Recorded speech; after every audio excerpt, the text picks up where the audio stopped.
नमस्कार, मैं हूं आशीष चित्रांशी और आप देख रहे हैं the news launcher. Mid day मुद्दा विद अशोक वानखेड़े। और संघ और भाजपा में अब आर पार की ठन गई है। संघ फिलहाल बैकफुट पर नजर आ रहा है। ये खबर के हिसाब से मेरे निजी विचार है। अभी आगे परत दर परत खोलेंगे हम इसको। संघ बैकफुट पर है और लगता है कि शाह ने अब संघ को भी ठिकाने लगाने का अंतिम फैसला ले लिया है। कहा जा रहा था कि मोदी ने एक सेफ एग्जिट प्लान बनाया, लेकिन मोदी का जो राजनीतिक अतीत है, इतिहास है, लगता है उसको दोहराते हुए एक बार फिर आरएसएस के साथ ही मोदी ने गच्चा कर दिया है। और अमित शाह और मोदी की जोड़ी किसी भी तरीके से भारतीय जनता पार्टी पर अपना सिकंजा, भारतीय जनता पार्टी पर अपना होल्ड, जब तक ये जोड़ी है तब तक किसी भी कीमत पर छोड़ने के लिए तैयार नहीं है। वो पतंग की डोर जरा भी ढीली नहीं छोड़ना चाहते हैं कि कोई पतंग काट पाए उनकी। वैसे भी पतंगबाजी के शौकीन मोदी जी और शाह दोनों हैं। पतंगबाजी पर आपने मोदी जी को टिप्पणी करते हुए आपने सुना भी होगा। तो डोर ढीली नहीं छोड़ना चाहते। जो ताजा अपडेट है वो ये है कि भारतीय जनता पार्टी का नया राष्ट्रीय अध्यक्ष कौन होगा, ये तो बड़े दूर की बात है। राष्ट्रीय अध्यक्ष का चुनाव टल गया है।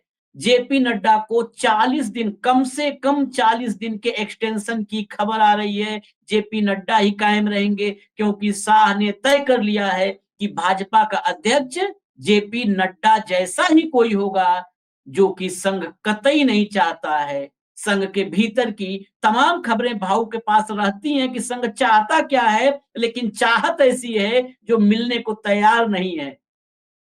भाऊ को जोड़िए चर्चा में फटाफट। स्वागत है भाऊ आपका। वो हाल बड़ी बहुत मतलब विचित्र है संघ का इस समय नागपुर का। जिसे चाहता है उसे वो मिलती नहीं है या मिलता नहीं है। ये हालत क्या अब ये मान लिया जाए कि संघ, जिसकी बड़े दिन से सबसे पहले आशंका आप ही ने जताई थी, संघ भी जेबी हो जाएगा। भारतीय जनता पार्टी में बैठे दो महापुरुषों का जेबी हो जाएगा संघ। संघ जेबी होने की स्थिति में पहुंच गया है और वो पहुंच गया है इसलिए क्योंकि जब जेपी नड्डा जी ने चुनाव के दौरान ये कहा था कि हमें संघ की जरूरत नहीं, अब हम अपने भरोसे हैं, हमको संघ की कोई जरूरत नहीं। उसके बाद 240 पे टिके, उसके बाद मेन बनावट हुई, आगे पीछे जाना हुआ, सब कुछ हुआ। कुल मिलाकर अब संघ चालक को, मोहन भागवत जी को वो लोग याद आते होंगे कि जब नरेंद्र मोदी जी का नाम पहली बार प्रचार समिति के मुखिया के तौर पे गोवा में अनाउंस किया और ये तय था कि करीब करीब वही प्रधानमंत्री के उम्मीदवार भी होंगे। फिर उसके बाद मोदी जी ने तुरंत दिल्ली में गोवा की मीटिंग के बाद एक सप्ताह के अंदर दिल्ली में अपने आप को प्रधानमंत्री का उम्मीदवार घोषित करवाया था। उसी दौरान एक गुजरात से संघ के बहुत सारे पुराने लोग मिलकर एक डेलीगेशन लेके आए थे और उन्होंने संघ चालक को आगाह किया था कि आप जिनको अपना खास समझ के प्रमोट कर रहे हैं वो आने वाले समय में आपको भी खा जाएंगे। तब शायद संघ को लगा कि वो संगठन पे पकड़ रखते हैं, लेकिन 2013 के बाद जो स्थितियां बदली और स्थिति ये हो गई कि संघ किनारा हो गया, सब कुछ मोदी हो गए। संगठन जो सर्वोपरि होता था भारतीय जनता पार्टी में और सरकार संगठन के नीचे होती थी, अब सत्ता और संगठन दोनों एक ही के हाथ आ गए। अरोगेंसी इतनी बढ़ गई कि ये लोग नागपुर जाने के बाद संघ को मिलना भी नहीं जानते। वहां पे जो समाधियां हैं पूर्व संघ चालक की, वहां पे फूल भी चढ़ाना कोई नहीं जाता। और कुल मिलाकर संघ की लगातार इस बार सोच रहा था कि जेपी नड्डा की जगह कोई ऐसा आदमी आए जिसका बैकग्राउंड स्ट्रांग संघ का हो और जो संगठन को इतना मजबूत करे कि जो सत्ता को अपने अधीन ले। लेकिन ये हो नहीं पा रहा है। इतने दिनों से रची खींची चल रही है। उसके बाद जो सभा, जो वार्षिक सभा होती है संघ की, वो पहली बार 15 से 17 के बीच में होती थी, वो पहली बार टल के 21 से 23 मार्च तक हो गई। उन्होंने आगे किया ताकि नया अध्यक्ष आए और वो नए अध्यक्ष का चयन हो। लेकिन इन 2 गुजरातियों ने भी तय कर लिया कि संघ खींच-खींच के कितना खींचेगा, चलो ये भी देखते हैं। जब संघ ने 20 से 21 तक की डेट ली और इसके पहले सोचा कि नया अध्यक्ष फाइनल हो जाएगा और वो आएगा, तब इन्होंने अब जो खबर है एक बड़े अखबार की हिंदी के और उस अखबार की एक क्रेडिबिलिटी भी है, उस खबर के सहारे और लगातार जो मैं नागपुर बात कर रहा हूँ, विभिन्न लोगों से बात कर रहा हूँ, मैं तो आशीष जी आपको भी व्यक्तिगत रूप से जब चर्चा होती थी तो मैंने कई बार कहा कि मुझे संघ डरता हुआ और बैक फुट पे आता हुआ रोज खिसकता हुआ नजर आ रहा है। और तब मुझे ये भी लगता था कि संघ क्या, जिस संघ का जो एक नाम था, जो हवा था, वो क्या बिल्कुल एक ऐसा हवा का गुब्बारा है जो फूट रहा है। अब 40 दिन का एक्सटेंशन के मायने ये हैं कि अप्रैल 14 तक तो कोई सवाल ही नहीं उठता अभी कोई नया अध्यक्ष का। और नहीं उठता इसका मतलब इस जो सभा की बात है 21 से 23 तारीख तक जो कर्नाटक में हो रही है सभा, उसमें अब जेपी नड्डा ही यदि जाएंगे पार्टी के अध्यक्ष के तौर पे, तो यदि उन्होंने बुलाया नहीं तो फिर जेपी नड्डा जाएंगे भी नहीं, क्योंकि ये आर पार की लड़ाई है। ये अब सवाल सिर्फ संगठन का नहीं रहा आशीष, इसमें बहुत सारी चीजें हैं।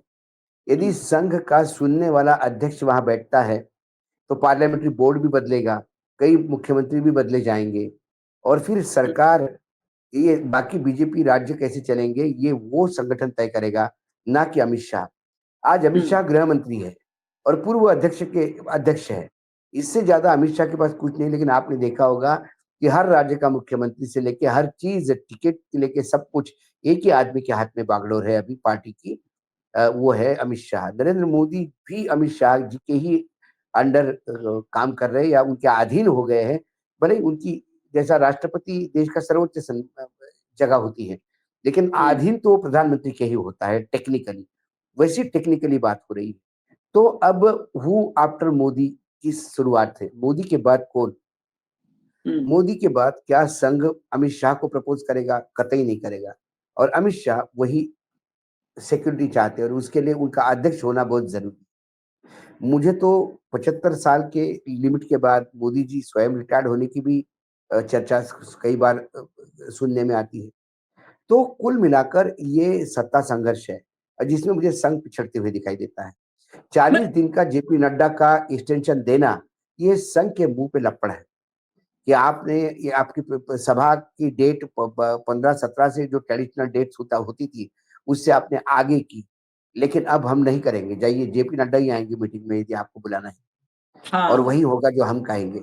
लेकिन उसको टेक्निकली बात का सपोर्ट ये जो दे रहे हैं वो, क्योंकि ऐसा तो पब्लिकली कह नहीं सकती कि भाई संघ को औकात दिखाने के लिए हम ये कर रहे हैं। तो टेक्निकली जो बात हो रही है कि जो संविधान है वो ये कहता है कि भाई आपके जितने भी राज्य है 36 राज्य में से कम आधे राज्यों में अध्यक्ष का चुनाव होना चाहिए, संगठन के चुनाव होने चाहिए, तब जाके राष्ट्रीय अध्यक्ष चुनता है। अब 36 में से यदि हम कहें तो कुल 18 राज्य, कम से कम 18-19 राज्य तो होने चाहिए, लेकिन अभी जो चुनाव हुए हैं वो मात्र 12 राज्य और अ, और 24 राज्य ऐसे हैं कि जहां संगठनात्मक चुनाव ही नहीं हुए। अच्छा, जो 12 राज्य है वो भी हास्यास्पद है। मतलब तुम 12 राज्य कहोगे तो इस देश की टोटल पॉपुलेशन का वो 10% भी नहीं है। जो 12 राज्य कौन है मैं बता रहा हूँ आपको, आप भी हंसोगे। उसमें जम्मू कश्मीर है, चंडीगढ़ है, राजस्थान है, लक्षद्वीप है, छत्तीसगढ़ है, नागालैंड है, मेघालय है, आसाम है, लद्दाख है, अरुणाचल प्रदेश है, ये राज्य है। लेकिन बड़े राज्य जो मायने रखते हैं, उत्तर प्रदेश, बिहार, महाराष्ट्र, मध्य प्रदेश, हरियाणा, बिहार हो गया हो गया बिहार हो महाराष्ट्र, दिल्ली, वेस्ट बंगाल, कर्नाटक, तमिलनाडु, तेलंगाना, केरला, यहाँ हुआ नहीं अभी, सब बचे हैं। सब बचे हैं। तो वो कहते हैं कि भाई वो सारे राज्य करने में भी हमको 1-1.5 महीना लगेगा। जब उसके हिसाब से ही होगा, जब राज्य के चुनाव नहीं हुए तो अध्यक्ष कैसे चुना जाएगा? तो ये राज्य के चुनाव घोषित करने में कितना टाइम लगता है? जिन राज्यों में चुनाव हुए क्या वहाँ चुनाव प्रकरण हुआ क्या कि भाई हर जिले में चुनाव हो रहे हैं? ऐसा तो कुछ नहीं हुआ। फटाफट नॉमिनेट होते गए। बाकी बचे हुए राज्यों में भी यदि अध्यक्ष बना नहीं है तो, लेकिन हर जगह खींचतान चल रही है। हर जगह खींचतान चल रही है, हर जगह ग्रुपिज्म है। एक मैं बात आशीष जी, एक मैं और एक छोटी सी बात कह के मैं फिर तो इससे आगे का सवाल लूंगा। हम्म, आप ये बात मानिए कि सत्ता के साथ संघर्ष आता है। हम्म, जो भी राजनीतिक दल लगातार सत्ता में रहता है, वहां हम्म, फिर सत्ता का मक्खन खाने के लिए अंदरूनी जो आकांक्षाएं पनपती है, उसमें गुटबाजी होती है हम्म, और उसी गुटबाजी से ग्रस्त होते कि वो पार्टी फिर धाराशायी होती है। कांग्रेस के साथ यही हुआ। कांग्रेस के साथ लगातार सत्ता में रहना, ये कांग्रेस के लिए अभिशाप हो गया। कांग्रेस खत्म हो गई। हम्म, यही इसमें भाजपा इसी तर्ज पे जा रही है। नहीं। और संघ संघ जो आपने कहा ना, आपने बहुत, मैं लाना चाह रहा था, पता नहीं कैसे हम वहीं पे पहुंच जाते हैं जहां पे जो मैं चर्चा करना चाह रहा था। दरअसल संघ की आज की स्थिति पर, जो आपने कहा कि लंबे समय तक सत्ता में रहने पे क्या क्या होता है, तो संघ की स्थिति पर दो लाइनें याद आ गई मुझे। किस किस का गिला करें, किस किस को रोइए, किस किस का गिला करें और किस किस को रोइए। आराम बड़ी चीज है, मुंह ढककर सोइए। आराम बड़ी चीज है, मुंह ढककर बस सोइए। तो मुंह ढककर सोने वाली स्थिति में है अब, क्योंकि आराम, अब उस संघ को वो आराम तलबी का उसको मजा मिल चुका है। मैं कोट अनकोट जो अखबार में छापा वो स्टेटमेंट्स बड़ा जरूरी है आना, क्योंकि उस स्टेटमेंट में कितने विरोधाभास हैं। जो अखबार ने संघ के भीतर के सोर्सेस से जो बात की, तो साहब ने, मैं उल्टा चलता हूं, नीचे से पढ़ने की कोशिश करते हैं मोदी जी टाइप। तो नीचे जो सबसे लास्ट स्टेटमेंट है उसमें है कि संघ को इस बार जो सलाह दी गई है वो नरमी के साथ दी गई है, सख्ती के साथ। तो क्या उस सूत्र ने बोला, सूत्र मतलब संघ के किसी पदाधिकारी ने पढ़े, मैं जो बता सकता था वो बता दिया, इससे ज्यादा बताना मर्यादा के खिलाफ होगा। इतना जरूर कहूंगा कि आरएसएस बीजेपी का अभिभावक है। बच्चे कई बार रास्ता भटक जाते हैं, लाइन, बच्चे रास्ता कई बार भटक जाते हैं, यानी भटके हुए बच्चों के हाथ में देश छोड़ रखा है संघ ने। भटके बच्चों के हाथ में अगर देश छोड़ रखा है संघ ने, तो संघ को यह देश कभी नहीं माफ कर सकता है। कई बार बच्चे रास्ता भटक जाते हैं, सही अभिभावक वही हैं जो उसे हर बार रास्ते पर लाएं। अभिभावक बच्चे पर गुस्सा हो सकता है, उसे छोड़ नहीं सकता है, क्योंकि छोड़ इसलिए नहीं सकता है, आराम बड़ी चीज है, मुंह ढककर सोइए। किस किस को गिला करें, किस किस पर रोइए। तो देखिए, आरएसएस अपनी जिम्मेदारी निभाता है भाव। और इस मैं स्टेटमेंट में बता दूं, एक मिनट क्षमा साहब। तो आरएसएस ने 2014 जब पूछा संवाददाता ने इस अखबार में कि 2024 में भी सलाह दी थी, तब तो पार्टी ने नहीं माना। तो उन्होंने कहा, देखिए अभिभावक का काम होता है सलाह देना, नई पीढ़ी को सलाह देना, कभी नरमी के साथ, कभी सख्ती के साथ। मामला अटका कहाँ है? तो उन्होंने कहा, सरकार और संगठन के विचार जब तक एक नहीं हो जाते, तब तक हाँ, मंथन चलता रहेगा। चलता रहेगा। ये और ये सरकार और संगठन के मत एक कभी हो ही नहीं सकता, हो ही नहीं सकते। क्योंकि संघ चाहता है संगठन के अधीन सत्ता रहे, सरकार रहे, और सरकार हम्म, चाहती है कि संगठन उनके आदि रहे। हम्म, देखिए, कांग्रेस का जब इंदिराकरण हुआ, इंदिरा हम्म, गांधी ने जब कांग्रेस को टेक ओवर कर लिया, हम्म, उसके पहले तक संगठन में इतनी ताकत हुआ करती थी कि संगठन बगैर प्राइम मिनिस्टर को पूछे अपना राष्ट्रपति उम्मीदवार घोषित करते। हम्म, पहली बार इंदिरा गांधी ने संगठन पे हावी होते हुए अपना निजी उम्मीदवार खड़ा किया और उसको जितवा के लाया। अब नीलम संजीव रेड्डी जो तब पार्टी के उम्मीदवार थे, वो चुनाव हार गए और हम्म, उसी दिन ये समझ में आ गया कि सरकार ही अब संगठन है। हम्म, और तब से जो कांग्रेस सरकार के अधीन आई, वो आज तक, मतलब यूपीए 2 तक संगठन कुछ भी नहीं था, जो कुछ भी थी सरकार थी। और जब सरकार नहीं है तो फिर संगठन को उभारने में बहुत तकलीफ होती है। बीजेपी का भी ऐसा ही हो रहा है, सत्ता ही संगठन है। इसीलिए पहली बार के एमएलए मुख्यमंत्री बनते हैं। हम्म, संगठन तो नीचे से ऊपर तक उछन के आते थे, एक नेतृत्व डेवलप होता था, हम्म, नए लोगों को भी चांस मिलता था। तो पहले वो राज्य मंत्री होते थे, फिर कैबिनेट मंत्री होते थे, डायरेक्ट मुख्यमंत्री नहीं होते थे। लेकिन तब भी सत्ता ने कहीं ना कहीं संगठन को झटका दिया, जब नरेंद्र मोदी जी को कभी जीवन में, जो आदमी कभी एमएलए नहीं रहा, उसको मुख्यमंत्री बना के भेजा। हम्म, क्योंकि तब अटल जी और आडवाणी जी ने तय कर लिया,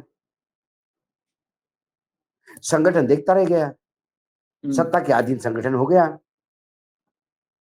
लेकिन नरेंद्र मोदी एक ऐसी कठोर हिंदुत्व वाली छवि थी जो संघ को भी सूट कर रही थी, इसलिए संघ ने आवाज नहीं की। और फिर जब मोदी जी आ गए तो मोदी जी को भी लगता है कि जब मैं कभी एमएलए भी नहीं था, डायरेक्ट मुख्यमंत्री बन सकता हूं, तो पहले बार वाला एमएलए क्यों नहीं बने? ये क्या करना है एक्सपीरियंस लोगों का? ये तो बोझ है, इनको मार्गदर्शक मंडल में बिठा दो। तो क्या ये सवाल 21 से 23 की मीटिंग में उठेगा कि बीजेपी का राष्ट्रीय अध्यक्ष कौन होना चाहिए, पुराने अध्यक्ष का कार्यकाल कैसा रहा? क्योंकि ये जो मीटिंग है, ये पुराने कामों का एक रिव्यू लिया जाता है और नया ब्लूप्रिंट दिया जाता है साल का। तो इसमें बहुत सारी चीज छन के आई। यदि इधर दोनों गुजरातियों ने आर पार की लड़ाई लड़ने की तय किया है तो पूरी तैयारी के साथ कर रहे होंगे। और मैं बताऊं आपको, संघ भी, जो संघ का एक धड़ा है जो आर पार की लड़ाई के मूड में है, तो यदि ज्यादा आर पार की लड़ाई होगी तो क्या पार्टी में स्प्लिट होगा? संघनिष्ठ भाजपा और मोदी निष्ठ भाजपा, ये दो भाजपा होगी। एक बीच में सवाल, खाली पार्टी में स्प्लिट की आशंका या संघ में स्प्लिट की आशंका भी है भाऊ?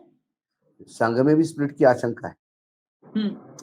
संघ का क्या क्या संघ का टोन होता है, क्योंकि कुल जो लोग बैठक में रहेंगे वो करीब करीब 1480 लोग हैं, 1480 के आसपास लोग हैं, वो लोग तय करेंगे।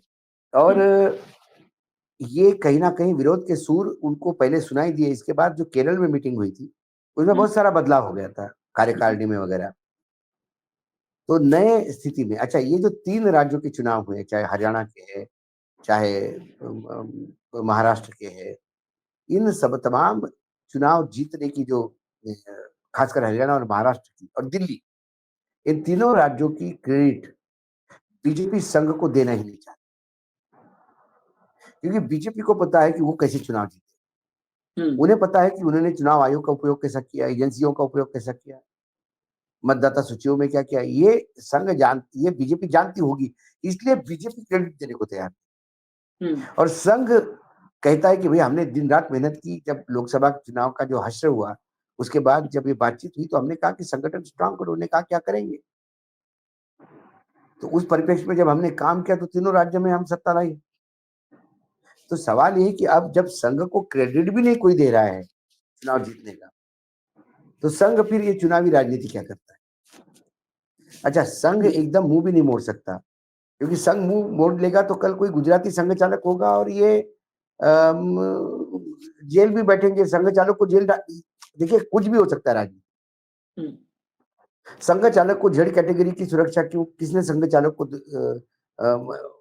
कोई थ्रेट परसेप्शन क्या था संघ चालक? मोहन भागवत जी को किसी ने पत्र नहीं भेजा, मोहन भागवत जी को किसी ने हमला नहीं किया, मोहन भागवत जी ने फोन नहीं किया। जो आदमी ये कहता हो कि मंदिर में मस्जिद मत ढूंढो, उस पर कौन हमला करेगा? जो आदमी कहता है कि देश के मुसलमानों का डीएनए भी हमारा है, उस पर कौन, वो मुसलमान और हिंदू साथ में लेके चलने की बात करता है, उस पर कौन हमला करेगा? लेकिन उनको जेड कैटेगरी दी इसलिए है कि उनके ऊपर 24 घंटे वॉच रखा जाए। चाहे नितिन गडकरी हो, नितिन गडकरी को किसने क्या थ्रेट था भाई? नितिन गडकरी को क्या थ्रेट है? नितिन गडकरी को, नितिन गडकरी को कौन क्या कह रहा है? शरद पवार को भी जेड कैटेगरी दी थी। शरद पवार ने कहा कि मुझे पहले थ्रेट परसेप्शन बताओ, क्यों जेड दे रहे हो? सरकार नहीं बता पाई तो उन्होंने नहीं ली। तो जेड सुरक्षा, ये मैं जो आकलन करता हूं, इसका, ये मेरा आकलन है। इसमें अब कुछ लोगों को बुरा भी लगे, कुछ लोग बहुत उत्तेजित होकर कमेंट भी करते हैं। जेड सुरक्षा ये तुम्हें नजरबंद रखने के लिए।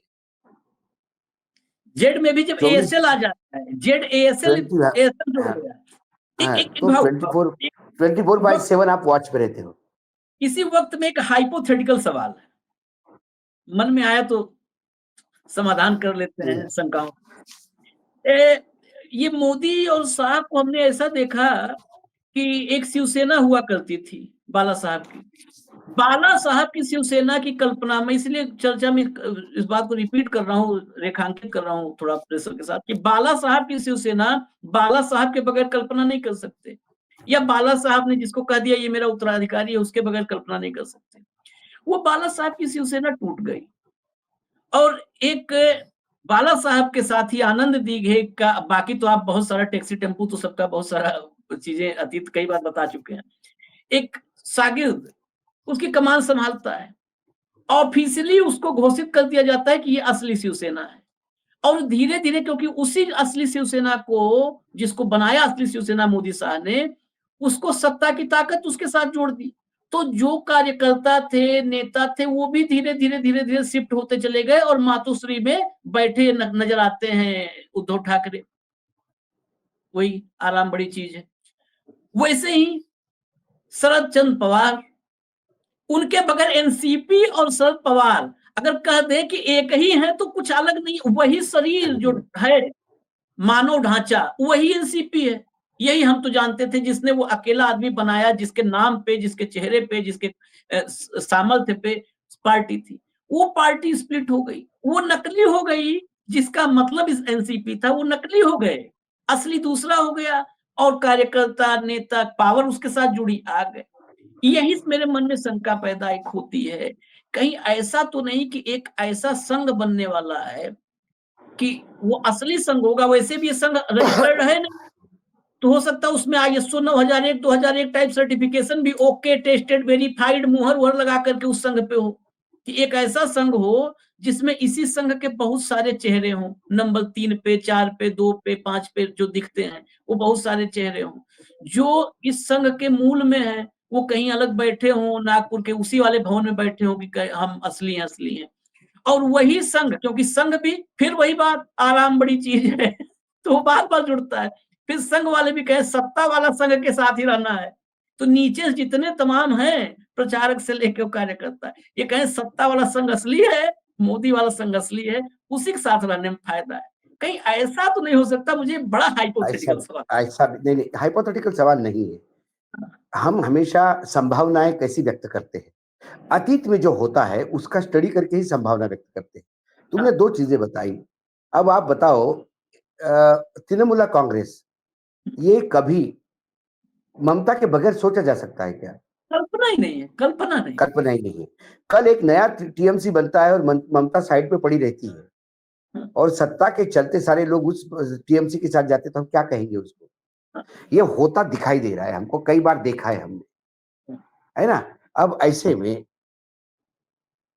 यदि कल सुरेश सोनी जैसे जो लोग हैं, जिनको आज भी लगता है कि मोदी जी ने ही देश का भला किया है, मोदी ही एक ऐसा व्यक्ति है जो भगवान का रूप है, हम्म, उनके साथ भी लोग हैं, सुरेश सोनी के साथ।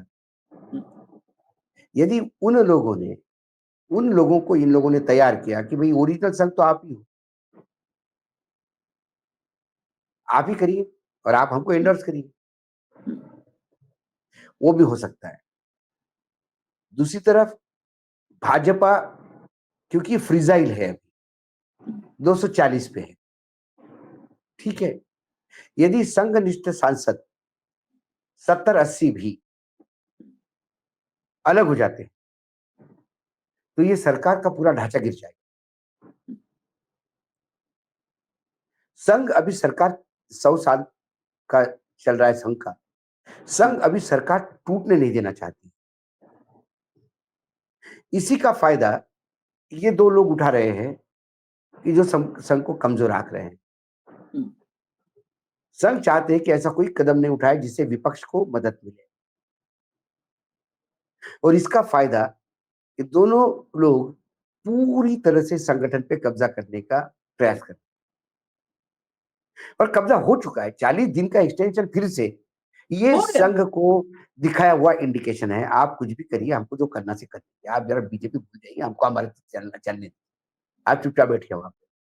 हम्म, और ऐसा ही चलता रहा, यदि ये नया अध्यक्ष, यदि ये दो लोग तय कर गए जिसमें संघ की कोई चली नहीं, तो मान लीजिए फिर ये संघ का अस्तित्व ही खतरे में है। फिर बहुत सारे एनजीओ है देश में, वैसा एक एनजीओ पड़ा रहेगा संघ। हम्म। जो एक डर होता है संघ का वो खत्म हो जाएगा, और डर यदि संघ का खत्म हो जाएगा तो फिर ईडी की रेड भी होगी, सवाल भी पूछे जाएंगे। देखिए पार्टी नया संघ संघ को दो टुकड़े करने में टाइम थोड़ी लगता है। ईडी की रेड होगी, ये होगी, लोग बदनाम करेंगे, मीडिया टिकेगा, फिर कहेगा कि देखिए संघ चालक इतने बदनाम हो रहे कि नया संघ चालक की जरूरत है। फिर एक मीटिंग होगी, संघ चालक को निकाला जाएगा, नए संघ चालक, कुछ भी हो सकता है, या हाइपोथेटिकल है इसलिए मैं कह रहा हूं। ऐसे ही हुआ, ऐसे ही एनसीपी टूटी, ऐसी शिवसेना टूटी।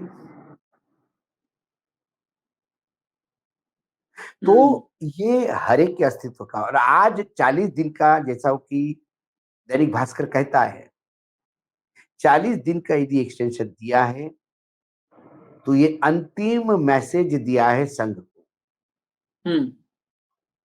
हमने चाल चल दी, आपको जो करना सो कर। अब संघ ने नाम देने के चक्कर में पड़ना नहीं चाहिए। यदि 23-22 के पहले आप सरकार अध्यक्ष पद नहीं दे पा रहे हो, जेपी नड्डा को ही आप मीटिंग में भेज रहे हैं, यदि आपको चाहिए तो इसके मायने ये हैं कि अब अगला अध्यक्ष हम ही तय करेंगे, और वो कोई भी होगा। जिसने बीजेपी ज्वाइन करके 2 दिन हो गए वो भी होगा। कई लोग बोलते हैं कि बीजेपी के संविधान में ये है और ये है, वो संविधान बदलने में 2 मिनट लगते हैं। हाँ 2 मिनट, एक मीटिंग होगी और उसमें बोला जाएगा कि जो 15 साल का एक्टिव मेंबर है उसको टाल के 5 घंटे का एक्टिव मेंबर कर दे, हो गया। खैर बहुत सारे, अब ये देखिए, अब इंतजार करिए। इसलिए बहुत चीजें बहुत क्लियर कट समझिए जो हम कह रहे हैं ना, कि अब नड्डा ही फिर अब अध्यक्ष रहेंगे जब तक संघ ये करता रहेगा ना कि ऐसा लाओ वैसा लाओ, हमारे हिसाब से लाओ, नड्डा रहेंगे। लोकसभा चुनाव के बाद 4 जून के नतीजे के बाद बीजेपी को नया राष्ट्रीय अध्यक्ष मिलना था, 4 जून 2024 के बाद। उसके बाद क्या हुआ, हरियाणा के चुनाव हो जाए, हरियाणा के चुनाव तक इनको रखना है, हरियाणा के चुनाव हो जाए। हरियाणा के चुनाव हो गए, हरियाणा के चुनाव के तुरंत बाद आना था आशीष जी, जनवरी 2023 से हाँ कार्यकाल खत्म होने के बाद वो एक्सटेंशन पे है, और ये एक्सटेंशन सुपर से ऊपर से डुपर एक्सटेंशन है। सब हो चुका है। फिर अब तारीख कैसे, फिर आया हरियाणा, हरियाणा इलेक्शन खत्म हो गए। फिर आया महाराष्ट्र के इलेक्शन के बाद राष्ट्रीय अध्यक्ष, महाराष्ट्र के इलेक्शन खत्म हो गए। फिर आया दिल्ली के इलेक्शन के बाद राष्ट्रीय अध्यक्ष, फिर दिल्ली के इलेक्शन हो गए। फिर आया होली के पहले राष्ट्रीय अध्यक्ष, होली आ गई। अब हुआ होली के बाद 21, 22, 23 की संघ की बैठक से पहले राष्ट्रीय अध्यक्ष हुआ ना। अब ये बार बार जो है 21, 22, 23 की बैठक वाला मसले खत्म करो, 40 दिन का एक्सटेंशन। 40 दिन के एक्सटेंशन का मतलब कि मोहन भागवत का एक सपना था, उन्होंने ठान लिया था, मतलब अंदर खाने ठान रखा था कि 21, 22, 23 की बैठक में भाजपा के अपने मनमाफिक अध्यक्ष के साथ हम बैठेंगे। जब सारे अनुसांगिक संगठनों के अध्यक्ष और संगठन सचिव बैठेंगे तो भाजपा का अध्यक्ष मेरा मनमाफिक होगा। लेकिन अब इससे उलट आशंका नजर आने लगी है कि हो सकता है जब अगले साल 2026 की संघ की ये वार्षिक सभा हो, जिसमें संघ के सारे सबसे बड़ी बैठक होती है, संघ के सभी अनुसांगिक संगठनों के प्रतिनिधि आते हैं, तो हो सकता है उसमें भागवत जी न हो, मोदी और शाह के मनमाफिक संघ प्रमुख हो और मनमाफिक राष्ट्रीय अध्यक्ष हो, दोनों एक साथ हो। खैर देखिए, इंतजार कीजिए। अब फिलहाल तो खतरे में संघ की शाख है और संघ है, अध्यक्ष तो कंटिन्यू जेपी नड्डा जेबी अध्यक्ष के सिलसिले को आगे बढ़ाते हुए, स्थापित करते हुए नजर आ रहे हैं। चलते चलते होली है, 2 लाइनें उस कवि की, जिस कवि के घर प्रधानमंत्री अब शादी ब्याह में जा रहे हैं, उस कवि के नाम पर, क्योंकि उस कवि की ही मुखार बिंदु से सुना था, तो आज होली पर बता दूं वही। अब इसलिए बता रहा हूं, थोड़ा सोच लीजिएगा रंग खेलते समय। बैंक लूट कर नीरव भागा, बैंक लूट कर नीरव भागा और सोता चौकीदार, बैंक लूट कर नीरव भागा सोता चौकीदार, और कुछ भी पूछो एक ही उत्तर, कुछ भी पूछो एक ही उत्तर, नेहरू जिम्मेदार जोगीरा सारा रा रा रा, जोगीरा सारा रा रा। होली की आपको ढेर सारी शुभकामनाएं। कल होली के दिन भी हम आपके साथ मिलेंगे, मिड डे मुद्दा विद अशोक वानखेड़े में भाव साथ होंगे। इजाजत दीजिए, नमस्कार। नमस्कार।